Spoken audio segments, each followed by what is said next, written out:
Hello, it's Natasha. Happy to see you here. As you probably know, Pinkfresh Studio, some time ago, Pinkfresh Studio released a new collection of Pop Out red rubber stamps and coordinating dies. And there is a video on Pinkfresh Studio channel where you can have a look at the release, and there are already a lot of amazing videos on how to use these Pop Out stamps, and I will leave the links to these videos for you to check if you haven't checked them yet. So there was a release block hop, and for this block hop I played with Pop Out Diamonds stamp and Simply Diamonds die and created these 4 cards, and I will leave the links the link to the blog post in the description to this video if you want to check this out, to see close-up photos and to read a little bit details on how I created these cards. So what I love about these pop-out stamps, they're so versatile. You can use the elements together, you can use them on their own, you can just stamp, or you can play together with the dies. So like literally, opportunities are endless. So today I want to play with this set, Pop Out Hexagons set, and Simply Hexagons dies.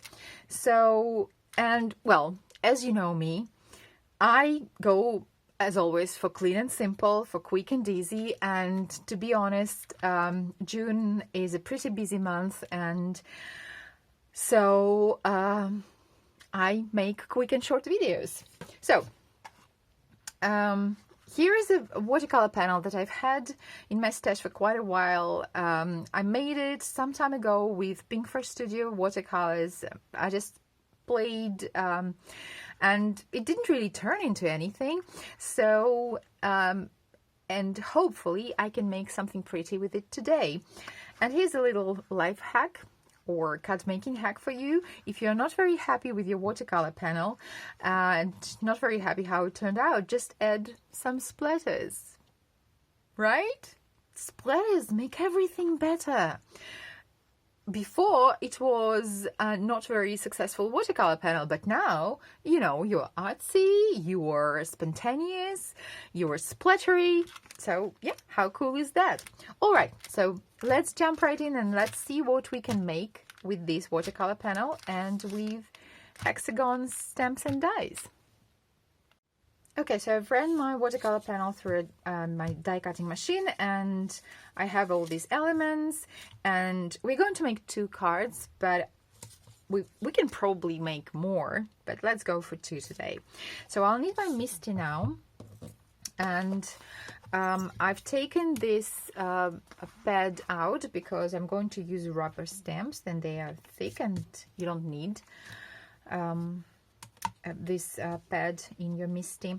So now I'm going to align the elements that I want to stamp. As I have this bright and multicolor panel, I'm going to go for black stamps because I really like the contrast of black and colors. So you can stamp directly on your card base, but I'm just using a piece of white cardstock because, one, if I mess up, I don't want to ruin a card base, and 2, I often go for colored cardstock for my card base, and I might decide to adhere it to colored card base. So, okay, so now let's decide which elements I want to use and where. So I'm going to have a flower here and a flower here, and I'll have sentiment.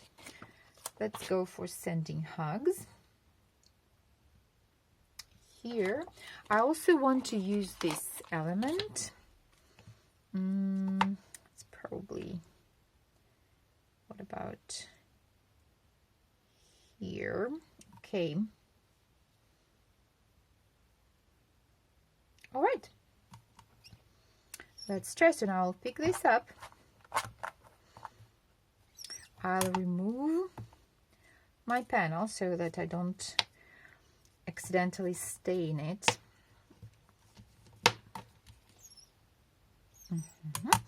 And now we'll stamp. So I'm using Pink Fresh Studio Detail Black ink, and okay, so red rubber stamps are great. They always give a very good result when stamping. Okay, so let's go.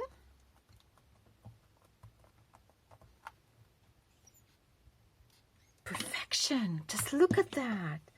Perfect. Yeah.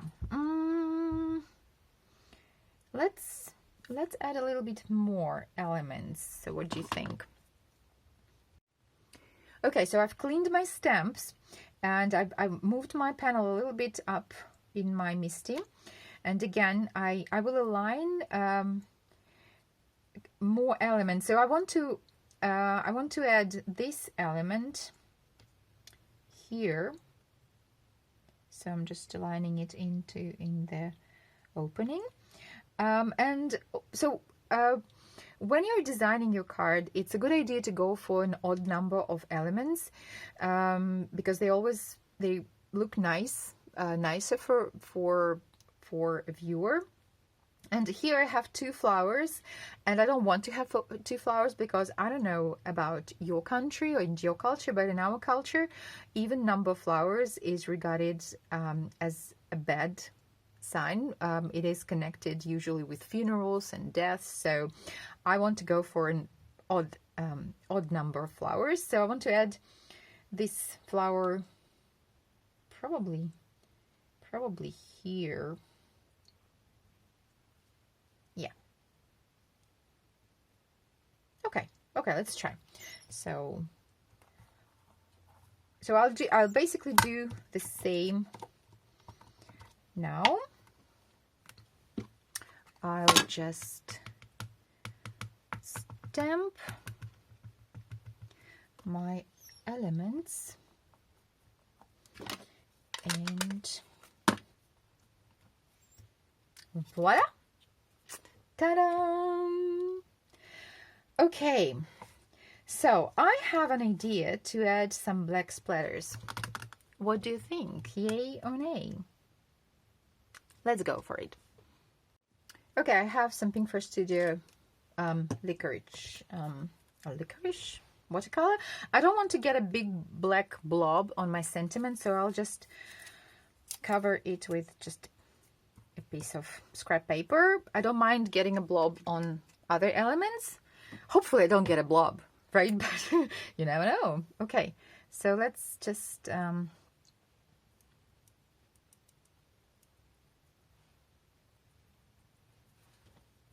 okay. I like that. What do you think? Okay. I need to stop, right? Before I do something wrong. Okay, so, well, basically that's it. Our first card is ready. I let my splatters dry a little bit and I will assemble it and you will see it in the final photos. Now let's make the second card. So I created this template from just a piece of scrap paper. And this will help me arrange my die cut elements. And so now you can go to town. You can play, like, literally. There are so many ways to arrange. It's like, you know, like building blocks in your childhood. Did you like playing with building blocks? I loved doing that when I was a child. Okay, so I'm just trying to learn. Okay, so now I have my die cut hexagons foam. I adhered foam squares to them. So now I can just play around and arrange them the way I want. Like, for example, let's say so, and I can stamp a sentiment in the middle, or it actually looks nice with this template, right? But once you adhere the elements and you just remove it, and your elements will remain where you want them to be. So let me show this to you. So it will look like so, right? Very clean and simple. And you can add a stamped sentiment in the middle, or you can stamp it at black, or you can heat emboss it in gold, and you can actually heat emboss one of the flowers and one of the hexagons. Oh, that would look nice. Oh, I should have done that. I have all my hexagons adhered to squares, so that might be difficult to stamp on them now, but that could work, right? You can stamp some floral elements, or these floral elements in gold. It would look gorgeous, right? And you can add golden splatters, or another way to arrange them, you could go and use these elements from the bottom and go for a very simple and graphic card, like here, and this cut in half, and adhere these elements here and here, and just stamp your sentiment here, and this will look lovely as well. So many ways to use it. So I'll assemble this card and I will get back to you. Before I assemble the cards, remember to stamp your sentiment. So again, I'm using this template. I'm really loving this template. It actually looks so good to highlight the elements. So, well, you might want to use it as well. So I know that I'm going to cover this part of my my panel. So I want my sentiment here, and this time I'm going to use All the Best. And although it doesn't really fit into this opening, it's okay. I'll just stamp it here. And yeah, that looks quite even. So I'm using these corners to help me align my sentiment. Okay, I'll pick it up, remove my template,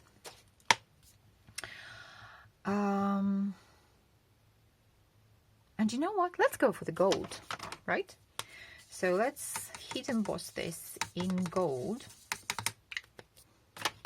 So I'm going, well, you don't need to see me heat embossing, right? You know how it's done. So I'll just quickly do that, and I'll get back to you with the finished cards. Okay, so here are our two clean and simple cards ready. So I adhered this to pink card base, and I really love the contrast of black and colored frame. And for this card, I added this, I don't know if you can see it on camera, I added this stripes with my golden gold gel pen, just to show you how beautiful it will look if you add, if you are smarter than I am and do this in advance, and you can heat emboss in gold this stripy element or these florals, they would look just gorgeous here, right? And actually, while I was adhering, this panel, this template looked so nice here, and I actually was thinking whether to remove it or not to remove, but well, I decided to go for my favorite white space, and I added some golden splatters again, so to bring together the gold of the sentiment and the gold of the stripes. And I still have some elements left, so I can make more cards. All right, I hope you like this idea, and I hope you're inspired to play with Pop Out cards and to give them a try. And never throw away your watercolor panels that you're not very happy about. See, you can create beautiful things with these practice pieces. Okay, thank you very much for your time. Have a wonderful day, and see you again soon. Bye.